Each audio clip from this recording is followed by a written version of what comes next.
Le paquet d'informations est de retour les amis. Comme d'habitude, il va falloir regarder la vidéo en entier pour être super informé sur nos footballeurs qui évoluent en Europe. C'est parti. En Angleterre, Abdoulaye Doucouré et ses compères d'Everton ont créé la sensation du week-end. Les Toffees, pour le début de leur nouvel entraîneur Sean Dyche, ont fait tomber le leader de la Premier League, Arsenal, à l'occasion de la 22e journée en s'imposant 1-0 le samedi dernier. Le milieu de terrain qui n'avait plus été titulaire en championnat depuis le 13 août, après avoir été mis au placard par Frank Lampard, a récupéré sa place dans les 11 avec assurance. Le joueur de 30 ans a sorti une prestation monstrueuse dans l'entrejeu de Toffees, tant dans le repli défensif que dans la projection du ballon, en apportant plusieurs fois du surnombre dans les 18 derniers mètres de Gunners. Malgré tout, Abdoulaye Doucouré et sa bande tiennent encore la tête de la zone rouge du classement. Les prochaines journées vont leur être cruciales dans la lutte pour le maintien. Pendant ce temps, Cheikh Doucouré faisait aussi du sale malgré la défaite 2-1 de Crystal Palace samedi contre Manchester United. Le Malien de 23 ans a une nouvelle fois livré une prestation de haute volée marquée par une passe décisive sur l'unique but des siens. Infatigable, l'aigle aux 10 sélections avec les grands s'est également montré très influent, balle au pied. Le milieu de terrain malien Boubacar Traoré s'est engagé définitivement avec Wolverhampton le mercredi dernier, malgré qu'il est toujours en convalescence. Arrivé chez les Wolves l'été dernier sous forme de prêt en provenance du FC Metz, El Phénom a réussi à convaincre ses dirigeants en l'espace de seulement 8 matchs de Premier League pour lever son option d'achat incluse à la base dans son contrat. Le milieu malien a paraphé un contrat de 4 ans avec les Wolves pour un montant de 11 millions d'euros que va encaisser son ancienne équipe. Battu 4-2 par Manchester City au premier tour il y a 2 semaines, le milieu de terrain malien Yves Bissouma et ses coéquipiers de Tottenham ont pris leur revanche sur les Sky Blues dimanche en s'imposant 1-0.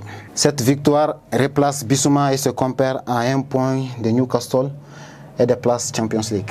En France, Rominique Kwame Nguessan n'était pas au top le samedi dernier et ça a fait son petit effet dans l'entrejeu de Troyes qui a écopé d'une lourde défaite 3-1 contre l'Olympique lyonnais en marge de la 22e journée de Ligue 1. Le Malien de 26 ans qui a dû céder sa place en fin de partie voit son équipe 16e de la Ligue se rapprocher un peu plus de la zone de relégation avec un petit point d'avance sur le premier relégable. Invaincu à l'extérieur depuis octobre dernier contre Lille, le milieu de terrain malien Mohamed Kamara et l'AS Monaco ont élargi leur série ce dimanche en se disposant facilement de Clermont 2-0.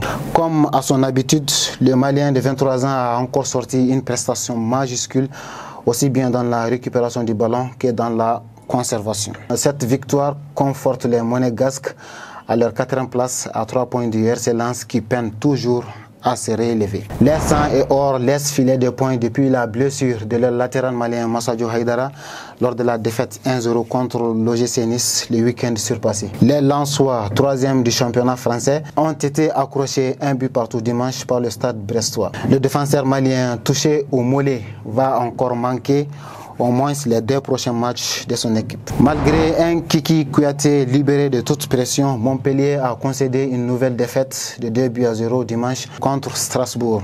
Auteur d'un match à hauteur de Souhé, le Roc malien et son équipe n'ont tout de même pas réussi à revenir au score par faute de précision dans le dernier geste. Au classement, les Montpelliérains sont 15e à 2 longueurs de la zone rouge. Sans proposer le jeu fabuleux qu'on leur connaisse, le milieu de terrain malien Kamori Doumbia et ses partenaires du Stade de Reims ont buté dimanche sur l'AJ Auxerre lors d'un match sans but au coup de sifflet final. Ce résultat est néanmoins suffisant pour l'équipe du milieu de terrain de 19 ans qui poursuit sa série d'invincibilité en 16 matchs, toutes compétitions confondues, et s'incruste sur le coup dans le top 10 du classement de la Ligue 1. En Ligue 2, toujours en France, le duo malien Ibrahim Sissoko et Moussa Doumbia brillent de 1000 feux avec le 2e du tableau Sochaux. Auteur de 17 buts à eux deux en championnat cette saison, Les deux aigles ont encore fait la différence le vendredi dernier en inscrivant chacun un but lors de la victoire 2-1 des jaunes et bleus à l'occasion de la 22e journée.